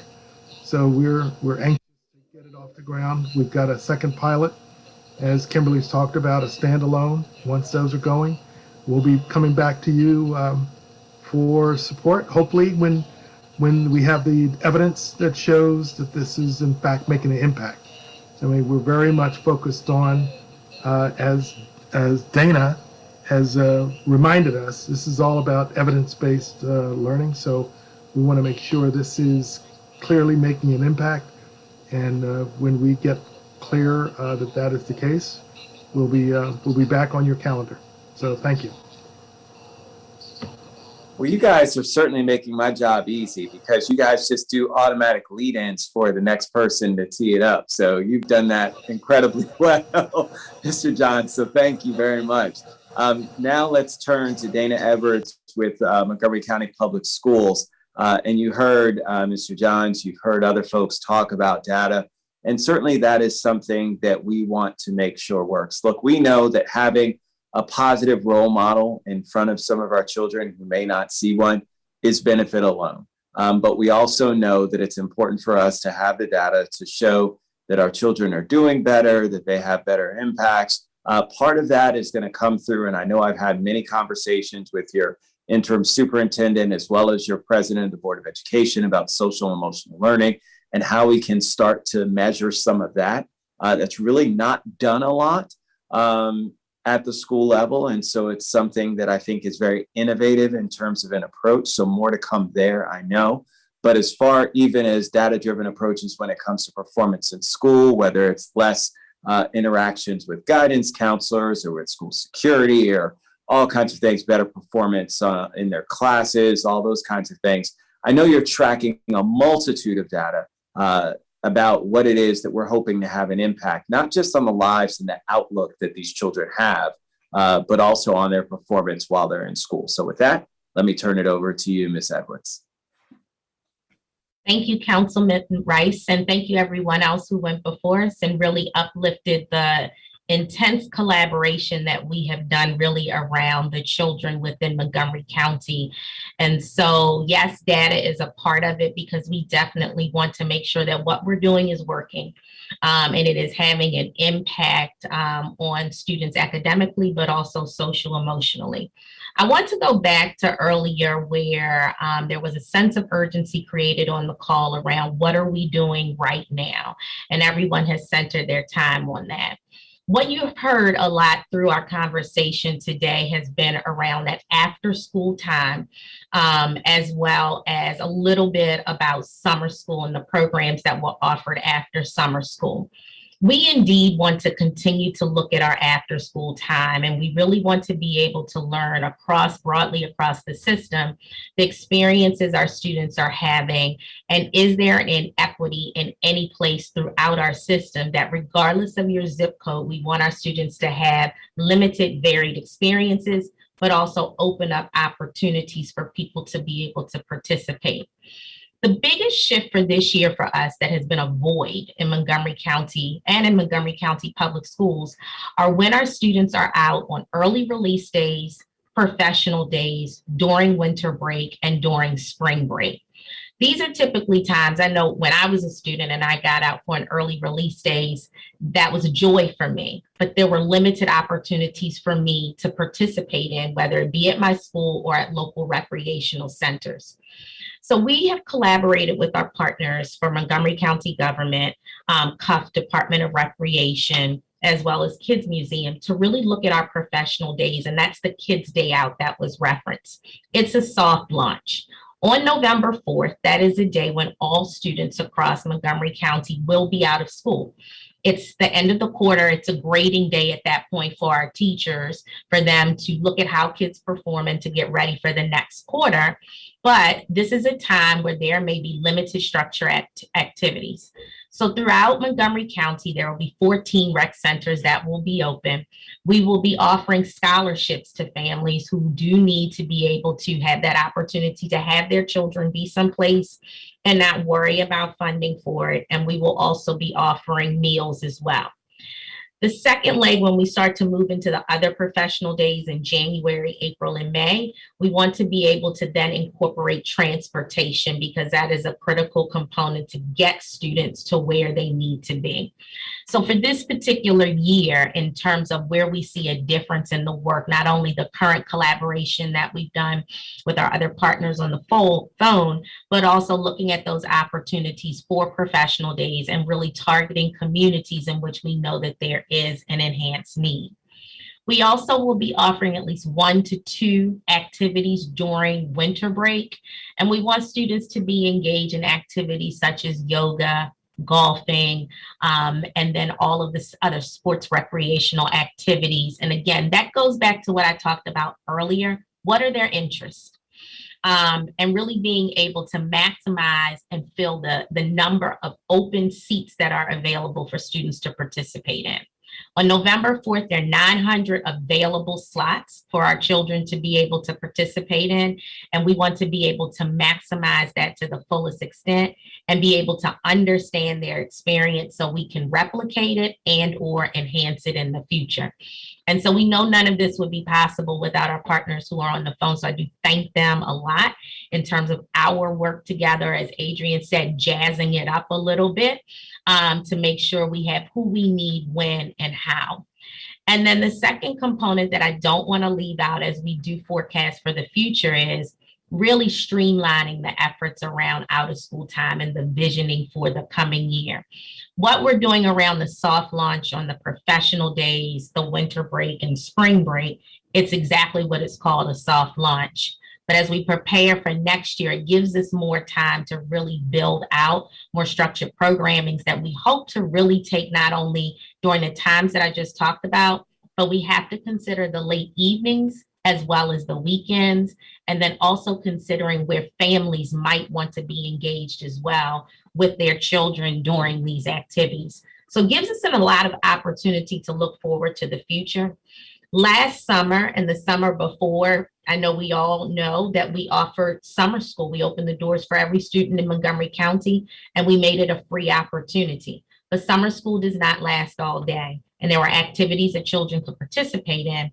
But how do we, again, reimagine that time as we come upon this again for the coming year and think more through the lens of children, the needs of our families, and really figure out if what we did or what we're going to do actually works.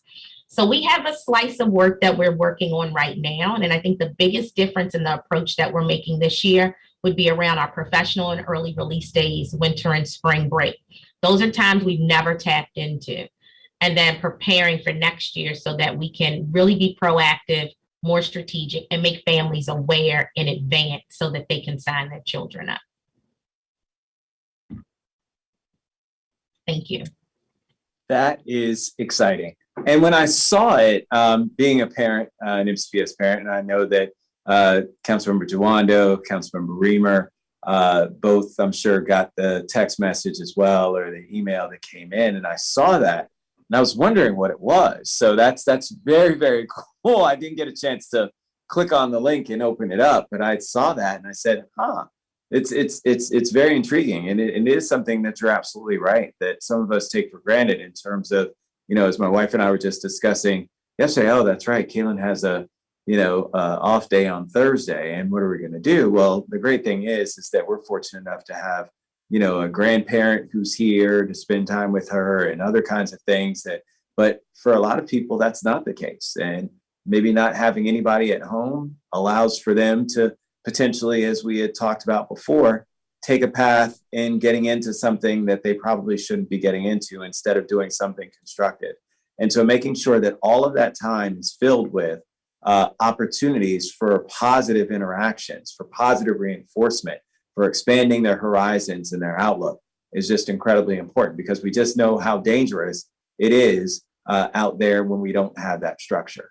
And so the next person, as I think I've laid the foundation about some of the danger that we see when we don't get our folks who have that structure, who have that experience, is Luis Cardona, head of Positive Youth Development Initiative, and also with our Street Outreach Network, who understands all too well the dangers and pitfalls, but also the great things that happen. And he's seen it firsthand when you put these opportunities in front of our kids. So, Mr. Cardona, the floor is yours, sir. Good afternoon, everyone. And in best interest of time, because I know there's a lot of questions from the council members, I'm going to do my best to be as brief as possible. But I can't stop, first of all, without taking the time to acknowledge my former boss, Joanne Barnes, who was really critical in getting the framework going for this piece, as well as Ramona Vera Pearson. I mean, she's been our rock. She's been our all-star, really helping to support all of this work, and always grateful to work with everyone from Recreation Collaboration Council and MCPS. So one of the things I want to take the opportunity to acknowledge is Councilmember Reamer and Jawando in particular, because last year, as both of you know, and I know Councilmember Reamer mentioned this, was the impact, just the social emotional impact of the pandemic on so many children. And I know Councilmember Jawando talks often about his concern for these children and what would be both the immediate short term, but the long term piece. And so one of the things that I found very interesting, and I'm just grateful for, is through the therapeutic recreation funding that we got from that supplemental budget request, we were able to begin a process to address the complex trauma that many of these children and youth experienced during the pandemic, while at the same time address the issues of equity. I think Councilmember Friedson had mentioned that, right? And so these equity issues around the inability of many of these children and young people to access quality sports programs, especially they come from marginalized communities. And to me, that's something that I take very personal. My wife and I are very privileged throughout this whole thing that, you know, aside of the time that I do go into the office, a good probably 50-60% of my time and my work has been from home, right, in a virtual setting. And as is for my wife, who does work from home all the time. So when our children were doing virtual all the time, we had the privilege of being able to afford to pay professionals that can come and do all kinds of physical activities and sports stuff in our home, outside our home. Something that many of our families don't have is a privilege, right?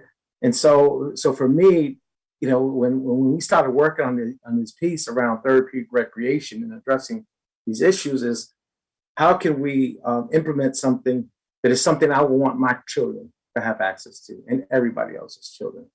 And so thanks to that funding, over 1,180 youth access those particular programs offered by programs like Club 480, Play Ball Sports, and Impact.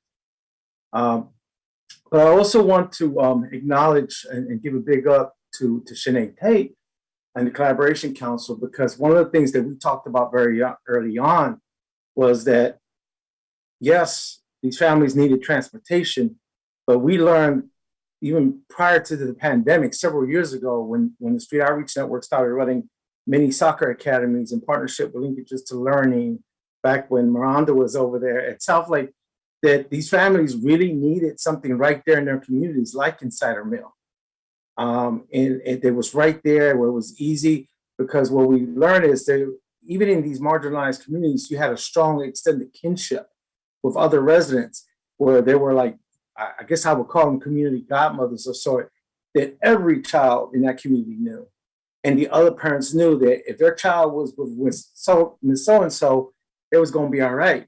And so quite often what we found out during that process was that that community godmother would be like, thank you. We needed this. We really needed this because I had the responsibility of looking out for her son, his daughter, and so on and so on. And so we need something that's right there in the community. So I want to echo and lift up what Sinead talked about, because that's going to be very critical as we continue to move forward, how we can do that. And so we've been fortunate, even through HHS PYD, to work with Germantown Park and our good sister Kenya Smith, who you know very well, Councilmember Rice, to get some programs right there. That's a management company. So they're the ones that are bringing the resources. They're opening doors for the services to be right there in the community, right? As well as HOC, our Montgomery County Housing Partnership. Many of you may or may not know that our Safe Space program at Wheaton Penn Branch is running in partnership with them. So we're using their facilities, but they already have programming they have in place for the younger kids as well. So we want to continue building off of that, looking at the models that the YMCA has been doing, especially in places like Quebec Terrace, where it's, again, right in those communities, and Northwest Park, and then in some of the work in the Long Branch area that Impact has been doing. One of the key pieces that several of my colleagues talked about, and I think this is something that we really need to pay attention to, is the need for additional funding to access private facilities as well. So we talked about the importance of having things in the community, but there's also, every family has a different need, right?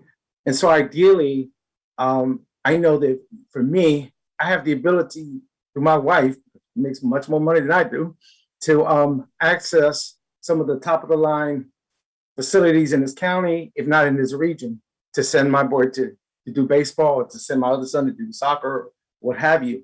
And so the need to be able to do that is really critical. And I can't tell you enough, because I know when Ramona first approached us about the funds from the CARE funds, we found out that many of the young people didn't just want to do something at their school or at the local park. They, believe it or not, Councilmember Rice, and we talked about this, they wanted to go rock fishing, right? They wanted to go play golf. Things that young people that we typically serve that never really have done or never been exposed to, but they liked it.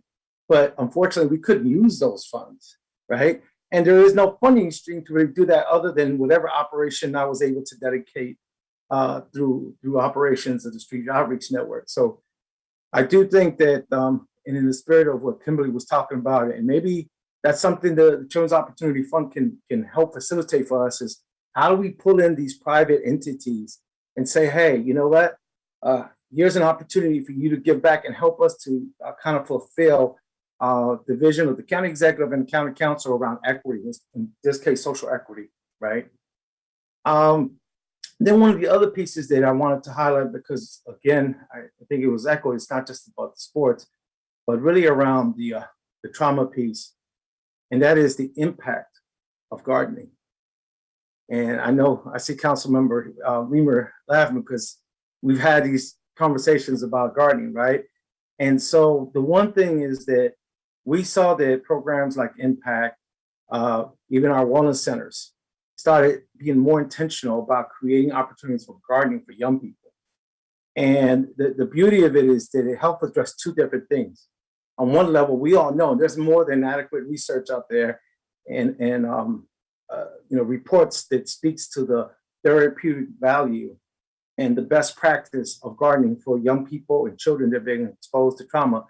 And more importantly, the fact that it's an intervention that can be done from an intergenerational perspective, right? Because you can have adults and the children doing gardening piece. But then for one of the things, going back to what Councilman Friedson said, which is the whole issue about exposing the lack of equity to food.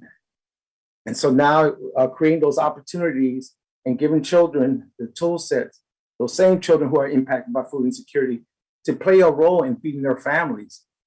And then even from a long-term perspective, looking at it from how do we help to improve our health and nutrition and well-being outcomes, so we can help do away with the disparities that our African American Health Initiative, Latino Health Initiative, the Asian Health Initiative, all our health initiatives in the county try to address around obesity, cancer, and things of that nature. So it's such a win-win to continue to invest in that. And I know in our most recent call with OST with the MCPS folks, there's a lot of interest on how we can expand on that, right? So all I know, I think, these are some important things we want to be thinking about. Looking forward, I mean, any way that HHS PYD can be of support, we're there. I again echo what all my colleagues have said and look forward to working together to address these issues. So thank you very much, Mr. Cardona. And you had a couple nuggets that you dropped in there, one of which I'm just going to pick up with, because I know that we've extended a little bit beyond what the time frame is we normally do, but this is really important, is about, when I highlighted about social and emotional learning and, being a representative of the Ag Reserve, Councilmember Friedson being another district council member representing the Ag Reserve, and the great work that's being done here to make sure that our young people are attached in understanding how they play a role when it comes to combating climate change, of doing that through taking care and tending to the earth, and also addressing one of the issues that will be before us soon, although people aren't talking about it now, which is food instability and insecurity. What people are talking about now is about being able to afford to put food on the table. But the reality is, what happens when the food isn't there? Not just when you can't afford it, but when you can't find it, right? And so that is coming. We're already seeing food shortages across this world. It's impacting prices. It's the reason why things are so expensive, and it will continue to be a challenge. And so teaching our children to care and tend to the earth, to grow things, even in their own small community gardens. It doesn't have to be on the grand level of what we see here in the Ag Reserve, is something that will, again, sustain future generations. It is not just about the social emotional piece. It is also about the piece about sustaining future generations when it comes to the challenges that this world is facing from a climate perspective. And so it's so deep on so many levels. And let me just say again, and a couple times you guys mentioned golf, and I don't know, a lot of people know about my snowboarding, but I have two loves, and that's outside of family. but it's golf and snowboarding.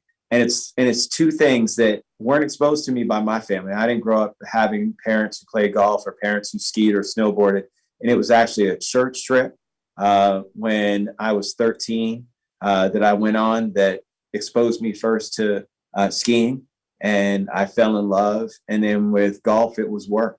And, going to a golf outing at work and never been before, and, was exposed to it that way. So, I mean, so many of the kids that we're talking about, I'm in the same boat as them. And now I do it all the time and have now exposed my children to it. But it's something, again, that can be done. It doesn't have to be that parents do it. It doesn't have to be that parents belong to a country club or belong to a ski club. These are things where we can break the mold. And just like you're taking children rock fishing and all kinds of stuff like that they've never, ever experienced before and get to see. But it's not just about the fishing. It's about also understanding the sustainability that goes there. Well, why is there a limit on catching 2 rockfish per person? Well, because we need to sustain the rockfish population. And you have this conversation about the healthiness of the Chesapeake Bay and all the things that are happening. And you get into much deeper levels. This is about education. This is about saving our generation. This is about making sure that they are even more informed and educated about what's going on in the world around them and how they can play a part. All of this is so much bigger. Soccer for Change, all of it, it's so much bigger than just the activity itself. And that's what's so beautiful about it. That's why it's so important. So with that, let me turn to Councilmember Reamer, who has some ideas about how we move forward. And then for my colleagues, if you have any closing thoughts, questions, requests, please just let me know, text, and I'll make sure you're on the list. Chair Reamer. Thank you, Chair Rice. Again, thank you for the spirit of collaboration with which you've presided over this discussion. What an amazing group of partners here today, representing so many of the deep areas of our work.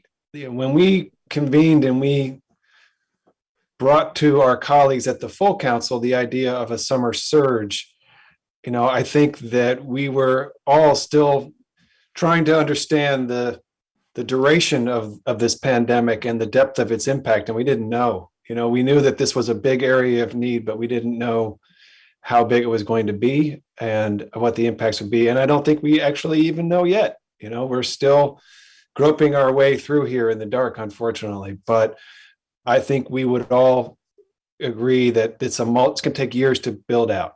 And, we're going to have to reinvent a lot of things or do them differently, but we're going to need a multi-year commitment for our kids to regain, to accelerate, to, strengthen their well-being, their mental health, their educational outcomes, all of these things, because kids have, often had the least ability to, figure out alternative ways to grapple through. So the presentations that we've heard from MCPS, from the Collaboration Council, from Positive Youth Development, from the Rec Department, from CUPF, we ought to, and the Children's Opportunity Fund, why don't we ask our partners what more work they can do this year and ask them to come back to us, as we did, Chair Rice, as you mentioned earlier, with the universities at Shady Grove around tech talent or the talent pipeline partnerships. Why don't we ask our partners to come back to us with recommendations for how they can expand their work now, and through the remainder of the budget cycle, but also with an eye to a several year expansion plan, so that we can create the sense that this isn't going to be a, something from which you will then have to unwind programs and reduce programs, but rather an inclining path. I think Ms. Tate mentioned the need for predictability in your funding and, to make your program decisions. So perhaps, Mr. Chair, we'd have like a sense of the joint committee that we'd like to ask our partners for some quick collaboration and to come back with us with their recommendation for how they can expend additional funds to fulfill an expansion of their programs, mindful of our partner at the Black and Brown Coalition, their observation that we're looking for impact that can be assessed. So, Mr. Johns, but we'd like you to come back to us with your recommendations for additional programming for the rest of this budget cycle, building towards a several year vision for expanding these programs. Well, Chair Reamer, let me just say that I think that's a fantastic idea. I know, Mr. Johns, that you guys are already working on some things, so that's great. You're ahead of the ball. I know that many of you are working on some things.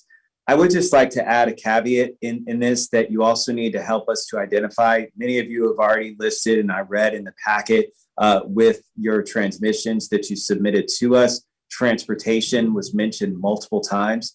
I think that, again, and with the same intentionality that Rec Department does. Look, when they started Chill and snowboarding, they realized that those kids were not going to be able to get to the ski resort on their own. And so they'd have to have a bus to be able to take them. And by the way, pick them up at their individual schools, right? All of that is incredibly important. It's also incredibly expensive.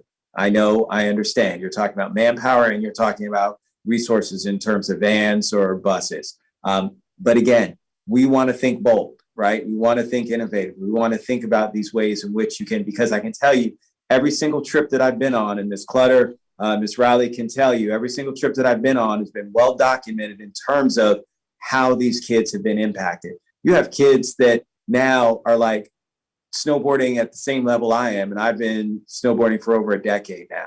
I mean, seriously, and gone all over the world. And these kids are just amazing.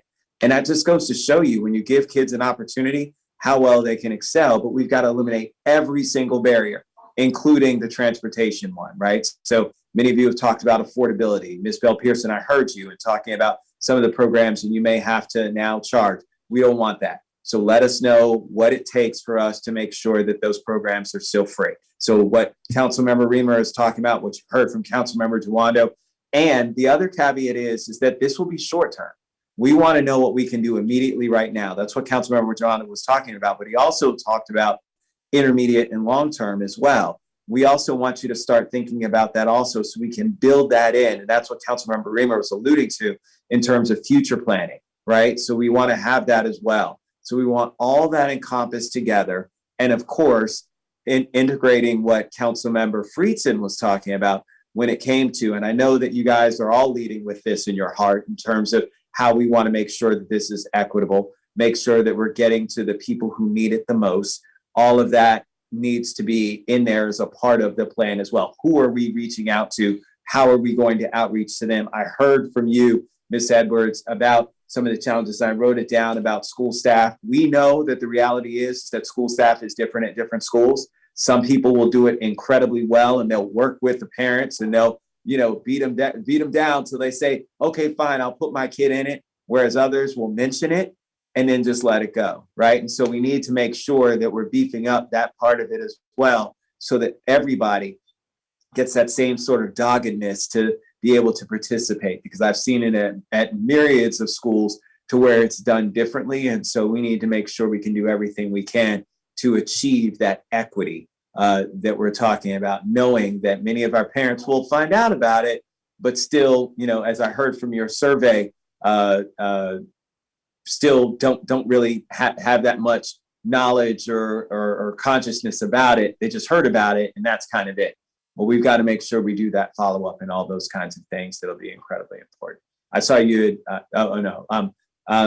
Let me turn to any of my colleagues for thoughts on this, because this is a proposal that I think I agree with Chair Reamer on, but let me turn to Councilmember Duano and Councilmember Friedson.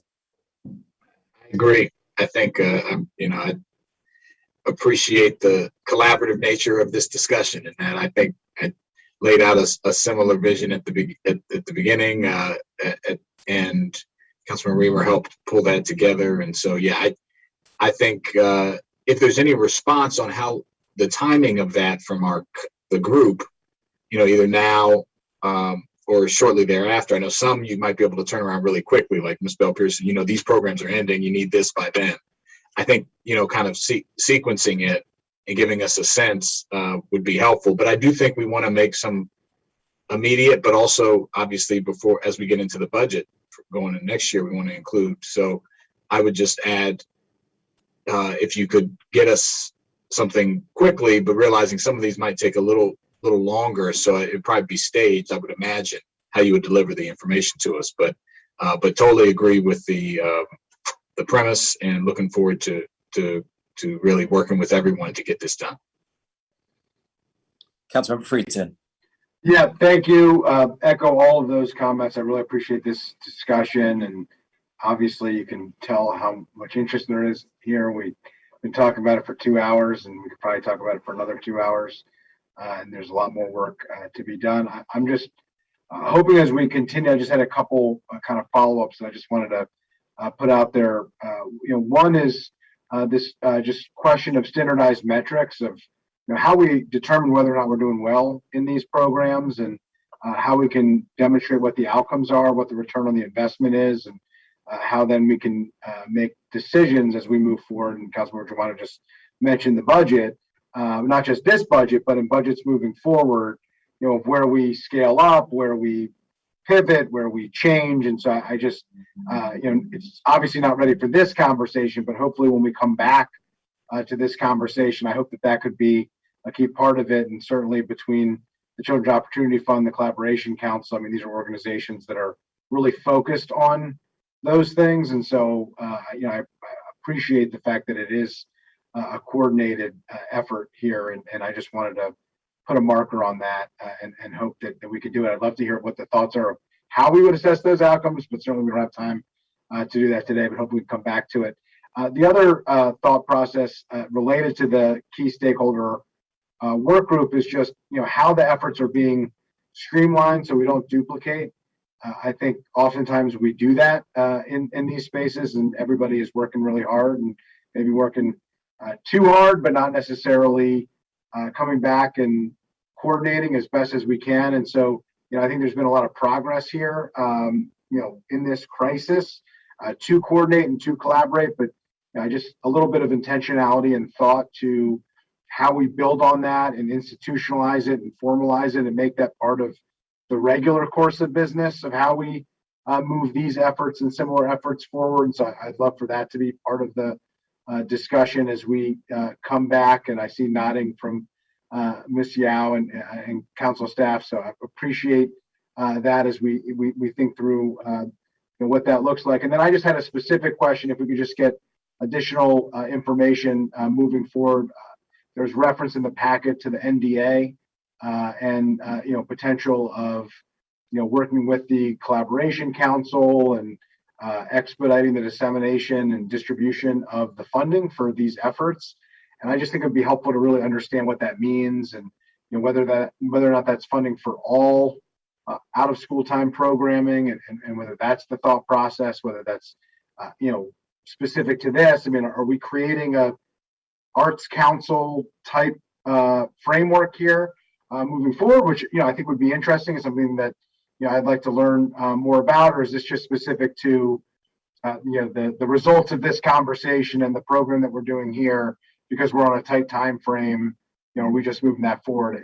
It's not totally clear to me at this point exactly how that's going to work. Perhaps it's not even totally clear to anybody because it hasn't been formalized. But I think as a follow-up conversation, just a request from me, and I think would be beneficial to everybody for us to really hone in on that and understand that. So those are my 3 points for moving forward for the next conversation.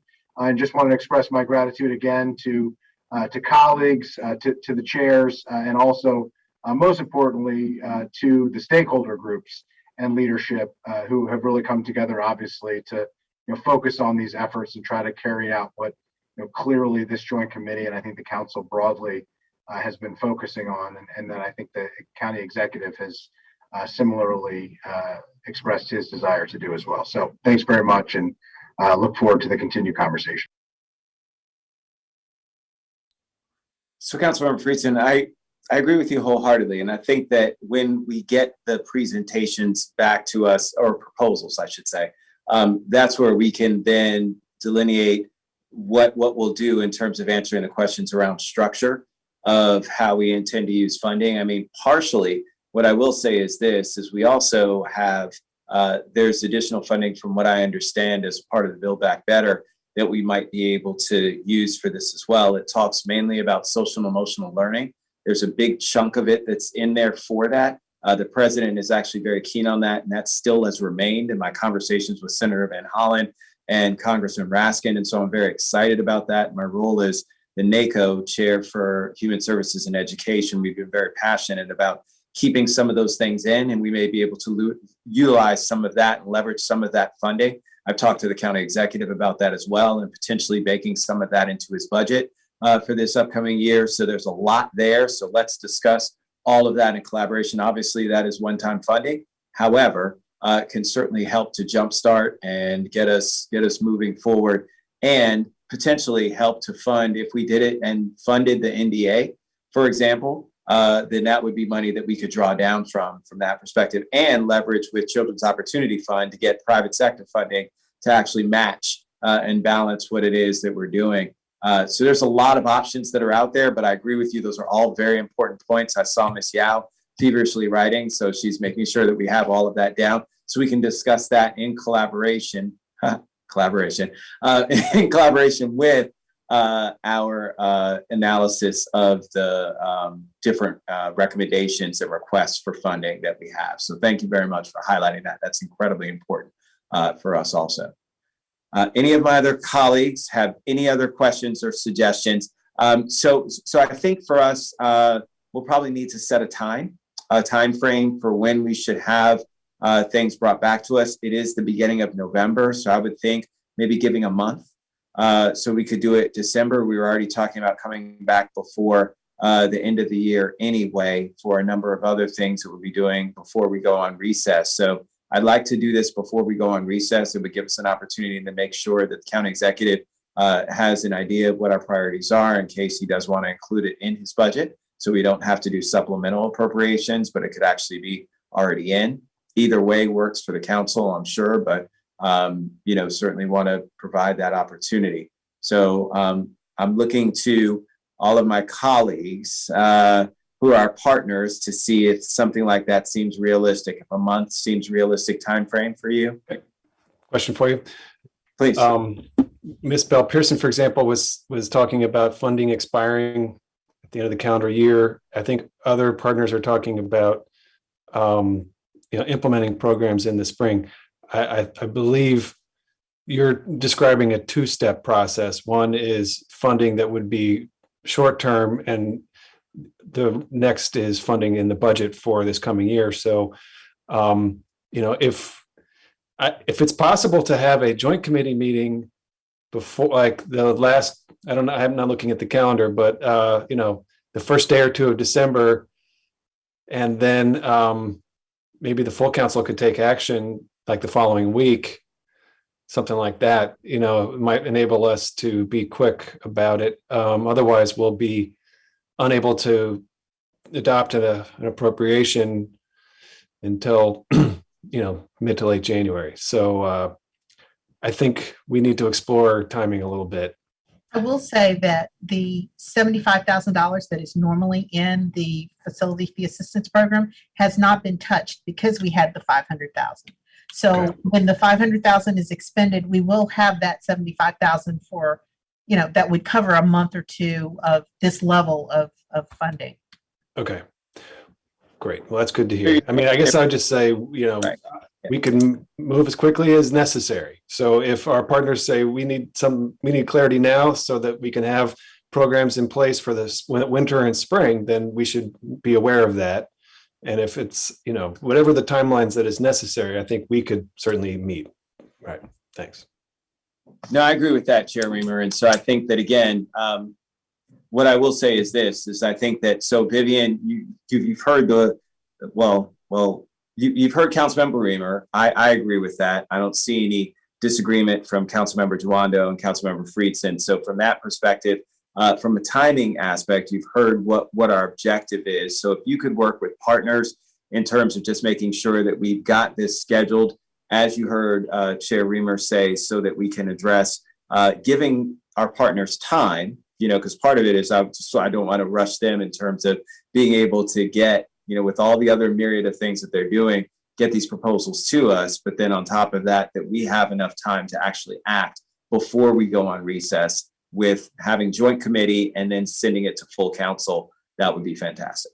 So whatever schedule that looks like, Vivian, if you can work with them, with all of the stakeholders on making sure that happens, because what we want to do is make sure that we're not in a situation where we have these great programs that are going on and somehow fall by the wayside based on a timing aspect. That's what we want to avoid. That's what you heard from Chair Reamer. All right. Anyone else for the good of the discussion? If not, I just want to close with just reminding folks again about why this is so important. And it's very interesting.